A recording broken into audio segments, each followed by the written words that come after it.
supporters plombent-ils le foot français ? Ce sera le débat à 19h, mais tout de suite les adieux de Lionel Messi. RMC Roten sans flamme. C'était impardonnable, c'était pas le mot, c'était indéfendable. Qui n'est pas défendable ? Faites entrer l'accusé. On est donc samedi soir, après le match face à Clermont du PSG. Après la 7e défaite du PSG en Ligue 1 pour finir la saison, les Parisiens célèbrent tout de même donc leur 11e titre au Parc des Princes et le nom de chaque joueur est cité. Léo Messi. Voilà, Messi sifflé comme depuis plusieurs matchs avec le PSG, tout le contraire de Sergio Ramos par exemple acclamé, dont on a appris aussi ce week-end que ce serait sa dernière rencontre avec le PSG.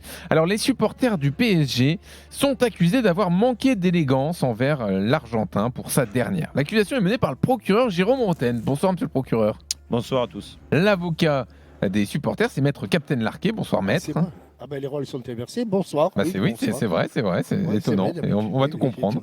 Étonnant, Le juge qui va trancher l'affaire, c'est maître Pascal Olmeta. Bonsoir. Bonsoir messieurs. Bonsoir monsieur le juge. Alors oui, effectivement, monsieur le procureur Roten, vous qui avez défendu les supporters contre Lionel Messi toute l'année, là vous voulez les attaquer. Oui, parce que je pense qu'il y a quelque chose. Alors après, c'est difficile pour un supporter de faire la part des choses. La preuve, on l'a vu, et ces sifflets ont montré qu'il ne pouvait pas faire la part des choses, que la déception était bien trop haute des 2 ans de Léo Messi, et surtout sur les derniers mois de Léo Messi, de son investissement et tout simplement de son niveau de jeu. Et arrêtez de me parler des statistiques, parce que ça veut rien dire, surtout quand tu t'appelles Léo Messi. Moi, j'aurais aimé, et encore une fois, c'est mon avis, c'est pour ça que je les accuse, j'aurais aimé qu'ils prennent de la hauteur là-dessus et qu'ils célèbrent le titre. Ils célèbrent le titre de champion de France, parce qu'en effet, on se bat tous, les anciens joueurs, les joueurs actuels, pour essayer de ne pas banaliser, même si il arrive avec plein de péripéties, celui-là, ce titre de champion, de ne pas banaliser un titre de champion de France. Qui plus est, le 11e, aucun club français n'a fait ça jusqu'à aujourd'hui. Donc, ils battent un record en plus. J'aurais aimé qu'ils fassent abstraction de tout ça et en effet faire une ovation, applaudir les joueurs qui ont participé à ce titre. Et Léo Messi en a fait partie. Et c'est pour ça que je les accuse, parce que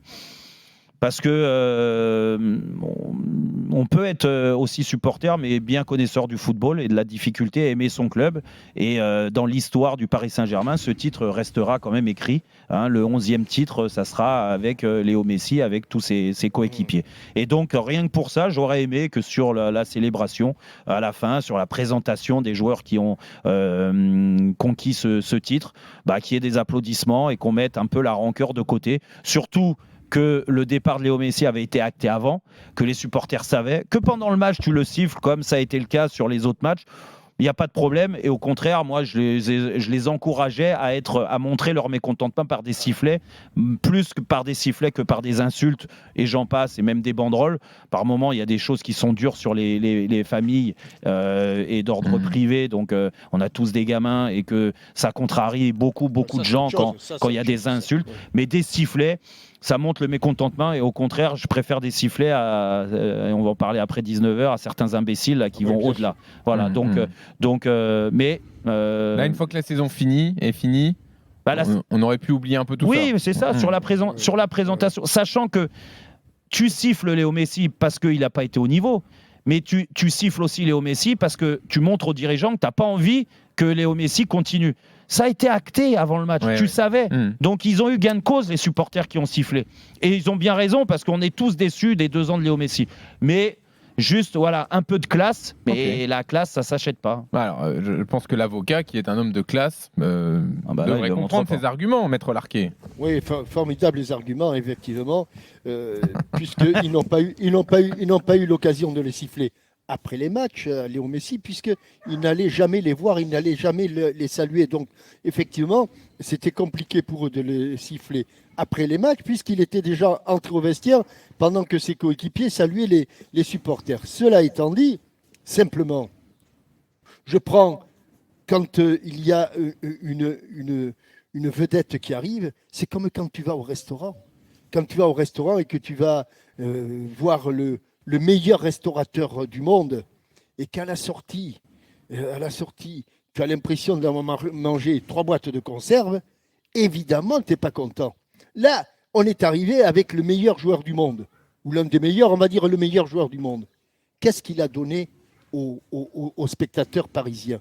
Il n'a rien donné. Il n'a surtout rien dégagé. Alors je prendrai simplement un exemple sur la même équipe, celle de Ibrahimovic et celle de Cavani. L'un, il dégageait quelque chose par sa générosité. Cavani, il apportait quelque chose et les gens adoraient ça. Un autre, par ses gestes techniques. Ils avaient noué quelque chose avec le public. Le pauvre Léo Messi, je dis le pauvre parce qu'il n'y a pas d'autre terme, il n'a rien noué avec le public du Paris Saint-Germain. Que dalle, rien, électroencéphalogramme plat.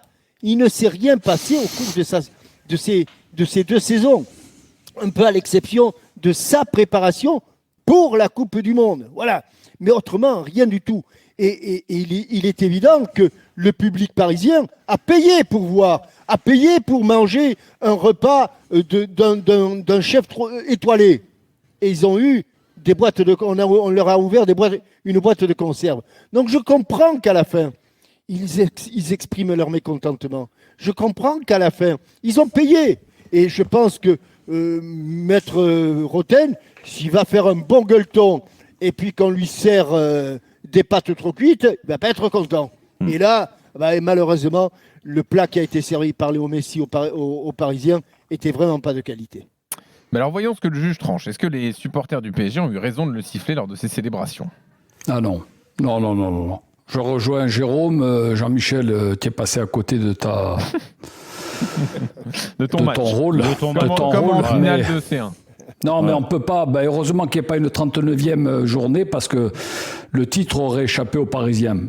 Mais mis à part ça, les gars, le football est beau, le football est fantastique. Moi, le premier, quand on m'a dit que Léo Messi venait jouer au Paris Saint-Germain, j'étais heureux, j'étais content parce que pas tout le monde. Oui, j'aurais pu l'acheter. Pourquoi? Si mes petites filles m'auraient demandé, je leur aurais acheté le maillot, mais il n'aurait pas quitté la maison. Bon, ils te l'ont demandé, tu as dit qu'il était trop cher.